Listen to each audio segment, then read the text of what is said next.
এই চাল কুমড়ো কিন্তু বাড়িতে আনলেই এই রেসিপিটা মা ঠাকুমাদের আমল থেকে আমাদের বাড়িতে হয়ে থাকে। বলা হয় চাল কুমড়োর রস খেলে নাকি রোগা হওয়া যায়, কিন্তু আমার দ্বারা তো সেটা কোনোদিনই সম্ভব হলো না। তাই জন্য আমি আর রোগাও হতে পারলাম না। যাই হোক, চাল কুমড়ার চোখলাগুলোকে ভালো করে ছাড়িয়ে নিচ্ছি। জানো তো বন্ধুরা, এই চোখলা দিয়ে কিন্তু চোখলা ভাজাও দুর্ধর্ষ লাগে। চাল কুমড়োটাকে বেশ ঝিরিঝিরি করে কেটে নেবো, ঠিক আলু ভাজা যেরকম পাতলা পাতলা করে কাটা হয় ঠিক সেরকমভাবে। তোমরা চাইলে অন্য শেপেও চাল কুমড়োটাকে কাটতে পারো। চাল কুমড়ায় প্রচুর জল থাকে বলে এইটা কিন্তু মানে ওয়েট লস বা ওয়েট ম্যানেজমেন্টে ভীষণ সাহায্য করে, কিন্তু আমি যে বললাম আমার দ্বারা হবে না। চাল কুমড়োটাকে যে রসিয়ে কষিয়ে খেতেই ভালো লাগে। নিয়ে নিয়েছি একটুখানি সামান্য চিংড়ি মাছ, একটু ছোটো চিংড়ি নিতে হবে। ছোটো চিংড়ির মধ্যে একটু নুন আর হলুদ মিশিয়ে ভালো করে এটাকে মিশিয়ে রেখে দিচ্ছি। তারপরে এটাকে মিশিয়ে রেখে একটু 10 মিনিটের মতো মিশিয়ে রাখলে, মানে নুন আর হলুদ দিয়ে ম্যারিনেট করে রাখতে হবে 10 মিনিটের মতো। অপরদিকে বানিয়ে নেবো একটা সিক্রেট মশলা চাল কুমড়ো বানাবার জন্য। এর জন্য দেবো 1 চামচের মতো জিরে, একটু এলাচ, সামান্য দারচিনি আর 1 চামচের মতো আস্ত ধনে। এবার এর মধ্যে দিয়ে দেবো 2টো শুকনো লঙ্কা। এবার এটাকে ভালো করে 1 মিনিট হাই টু মিডিয়াম ফ্লেমে, নাহলে কিন্তু মশলা পুড়ে যাবে, এইভাবে সুন্দর করে ড্রাই রোস্ট করে নেব। করে নিয়ে বাড়িতে যদি হামল দিস্তা থাকে তাহলে হামল দিস্তা অথবা শিলনোড়ায়, নাহলে মিক্সার গ্রাইন্ডারেও করতে পারো। এটাকে সুন্দর করে বেটে নাও, মানে ওই সেই বলে না দারদারা পেস্ট, হিন্দিতে ওরকম দেখো এই রকমভাবে। এটা হামল দিস্তায় বাটলে না বেশি ভালো লাগে। তো এইভাবে সুন্দর করে বেটে নিচ্ছি। এই বেটে নিয়ে মশলাটাকে সাইডে রেখে দিচ্ছি। এটাই হচ্ছে আজকে রান্নার সিক্রেট মশলা। এই মশলা দিয়ে কোনোদিনও আমার মতো করে এইভাবে চাল কুমড়ো বানিয়ে দেখো, এর স্বাদ কিন্তু মুখে লেগে থাকবে।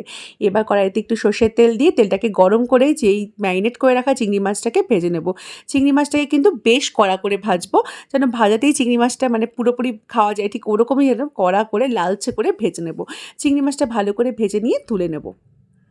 এবার ওই তেলেই বাকি রান্নাটা করব। চিংড়ি মাছটাকে তেল ঝরিয়ে ভালো করে তুলে নিচ্ছি। এবার দিয়ে দিচ্ছি এর মধ্যে জিরে ফোড়ন। আস্ত জিরের ফোড়ন দিয়ে এবার চাল কুমড়ো, মানে কেটে রাখা চাল কুমড়োটা এর মধ্যে দিয়ে দিলাম। চাল কুমড়োটা দেওয়ার পরে একটু ছোলা ভিজিয়ে রেখেছিলাম, ওই 1 মুঠ ছোলাও এর মধ্যে দিয়ে দেবো, কাঁচা ছোলা। চাইলে তোমরা ছোলাটাকে স্কিপ করতে পারো, বা দিলেও কিন্তু খেতে ভীষণ ভালো লাগবে। এবার দিয়ে দিচ্ছি সামান্য একটু নুন, স্বাদ অনুযায়ী নুন, আর দেবো একটু হলুদ। এবার 4-5টা কাঁচা লঙ্কা চেরা এর মধ্যে অ্যাড করে দেবো। চাইলে লঙ্কার গুঁড়ো দিতে পারো, আমি আর দিলাম না। আর দিয়ে দিচ্ছি এই ভাজা মশলাটা। ভাজা মশলাটা পুরোটা দেবো না, 1 চামচের মতো মশলা কিন্তু রেখে দেবো লাস্টে দেওয়ার জন্য। দিয়ে দেবো 1 চামচের মতো চিনি। ঘি আজকে ফুরিয়ে গেছিলো, ওই 20 কাঠি যেটুকু হয় আর কি, ওই ঘিও দিয়ে দিলাম উপর দিয়ে। আর হ্যাঁ, গরম মশলা দেওয়ার দরকার নেই, যেহেতু এটা অলরেডি ওই ভাজা মশলায় গরম মশলা দিয়েছি তার জন্য। এবার এটাকে লো ফ্লেমে 5 মিনিট রেখে দেবো। 5 মিনিট পর ঢাকনাটাকে খুললেই দেখবে চাল কুমড়ো থেকে অনেকটা জল ছেড়েছে, চাল কুমড়োটা মজেও গেছে। আর অবশ্যই কিন্তু গ্যাসের ফ্লেমটা লোতে রেখো যখন 5 মিনিট ঢাকনা দিয়ে ঢাকবে। এবার এই ভাজা চিংড়ি মাছটাকে দিয়ে দেবো। দিয়ে কিছুই না, আরও 1 থেকে 2 মিনিট হাই ফ্লেমে এটাকে একটুখানি ভাজতে হবে। মানে এই যতক্ষণ না জলটা পুরো টেনে নেয় ততক্ষণ একটুখানি ওই কষিয়ে নিয়ে, মানে ওই আর যাই হোক, মানে ওই হাই ফ্লেমে ভাজা রান্না যাই বলো এটাকে, ভালো করে হাই ফ্লেমে জলটাকে টানিয়ে নিচ্ছি আমি। 1 থেকে 2 মিনিটের মতো সময় লাগবে। জলটা এখন পুরো টেনে যাবে, তখন এর মধ্যে এই ভাজা মশলাটা উপর দিয়ে এইভাবে ছড়িয়ে দিও। ব্যাস, ছড়িয়ে দেওয়ার পরে কিছুক্ষণ জাস্ট একটু নেড়ে চেড়ে, মানে জাস্ট ভালো করে মিশিয়ালেই হবে। তারপরে গ্যাসের ফ্লেমটাকে বন্ধ করে গরম গরম ভাতের সাথে পরিবেশন করো।